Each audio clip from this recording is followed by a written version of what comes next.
all of you. This video is a continuation of the last video. In this class, we are going to learn how to calculate profit and loss and how to know the financial position of the organization which is using incomplete records. So first we will learn how to find profit and loss through statement of affairs. So now you'll ask me, what do you mean by statement of affairs? Statement of affairs is a statement showing the balances of assets and liabilities on a particular date. I'll just repeat it. Statement of affairs is a statement showing the balances of assets and liabilities on a particular date. So, profit and loss, how we can find profit and loss? So, if we know the opening capital and if we are able to find the closing capital, the difference will give you the profit or loss. So, how to find opening capital, how to find closing capital? There comes statement of affairs.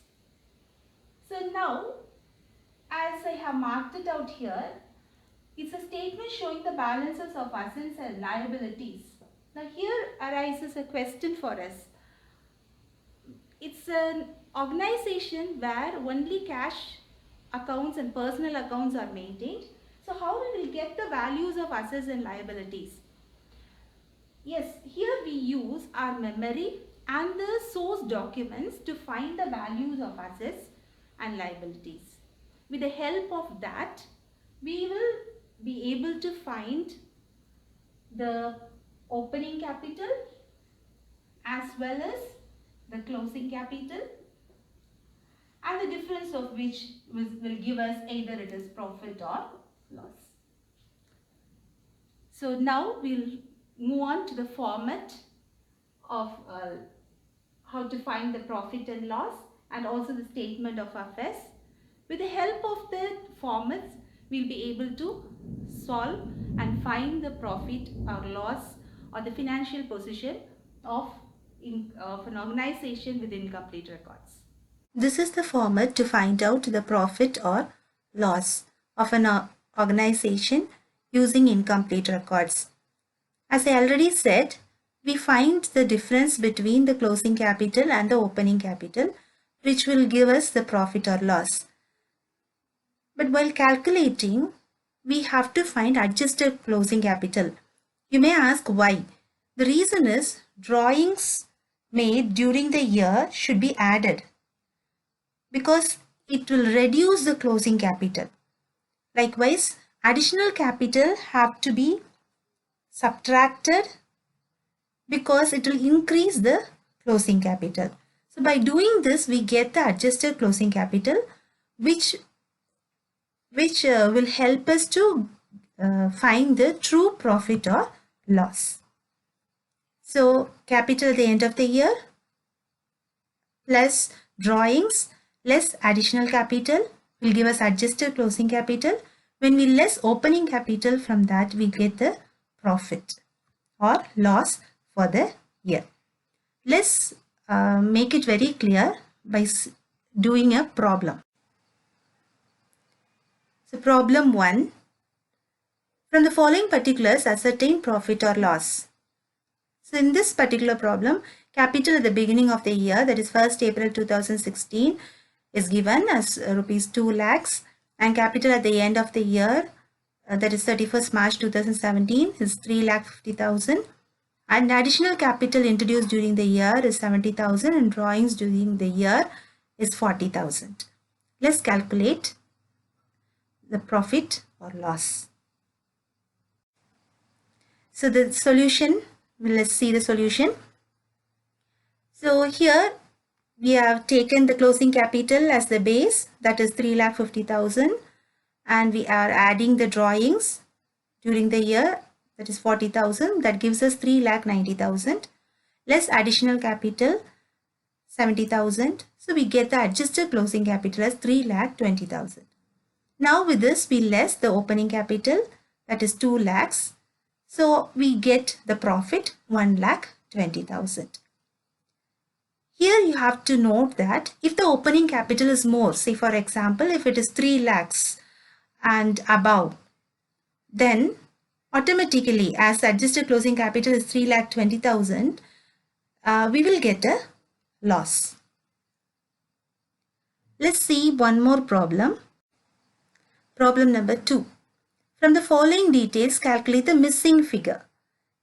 So it is quite interesting using this format of finding profit and loss. We can even find the missing figure, that is the opening capital. So in this problem, closing capital is given, additional capital introduced is given, drawings is given, and it is also told it's a loss, and they're asking us to find out the opening capital. Let's use the format and try to find it out. So this is the solution. We use the same format. We put everything according to the format. We put the closing capital, we add drawings, we less additional capital, we get adjusted closing capital. Now, opening capital, we don't know. We leave a space over there. We write the loss. Now we find the balancing figure. So the balancing figure is the opening capital. In the same way, we can even find the closing capital if it is missing and all the other informations are given. And if drawings is missing, yes, we can find drawings. So whatever item is missing, if all the other things are given, using this format, we can find the solution. Now let's move on to format of statement of affairs.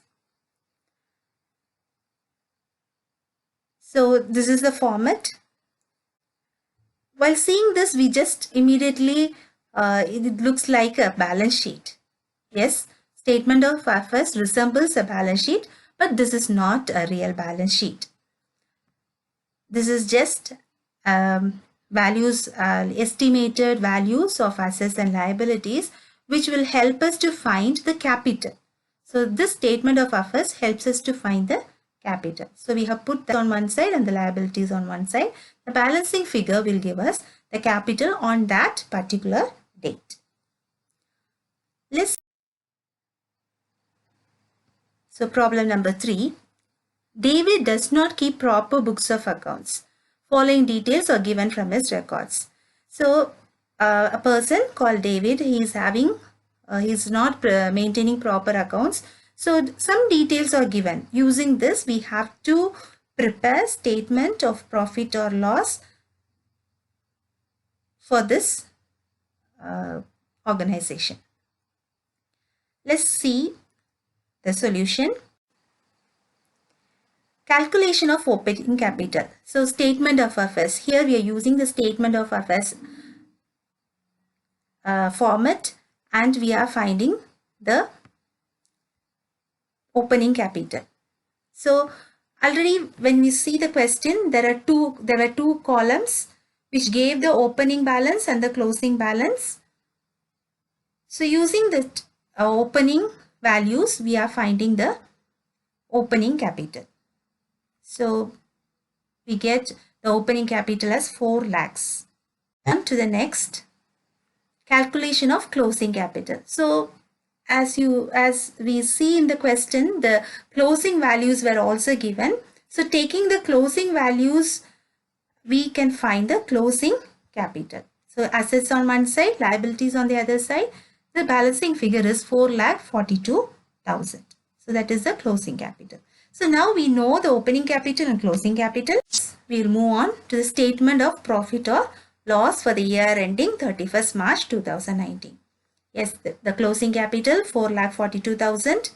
In the question below, the drawings was given. It was given as 2,500 per month.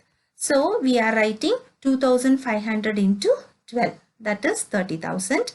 Then less additional capital 45,000. So we get the adjusted closing capital 4,27,000. And less the opening capital, as we have found in the statement of affairs, it is 4 lakhs. So the profit made during the year by David is 27,000. Let's now see the difference between statement of affairs and balance sheet. As we have learned, statement of affairs resembles balance sheet, it is good to understand the difference between both. So, basis of distinction, the first one is objective. Let's see the objective. Why statement of affairs is prepared? Statement of affairs is prepared to find the capital. Either it can be the opening capital or the closing capital at any date. But balance sheet is used to find the financial position of the organization.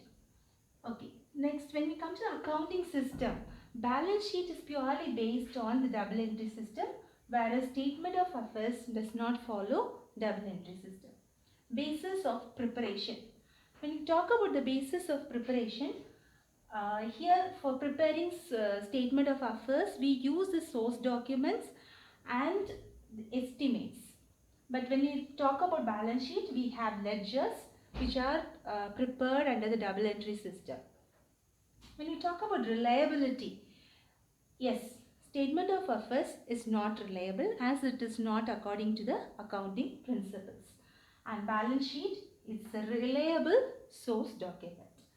And when you talk about missing items, it is very difficult to trace the missing items in the statement of affairs, whereas in balance sheet, if there is an omission or anything is missing, it can be easily traceable. So this is the main difference between statement of affairs and balance sheet. So with this, we are concluding this class. We will continue in the next video. We will learn about how to prepare the balance sheet of incomplete records. Thank you.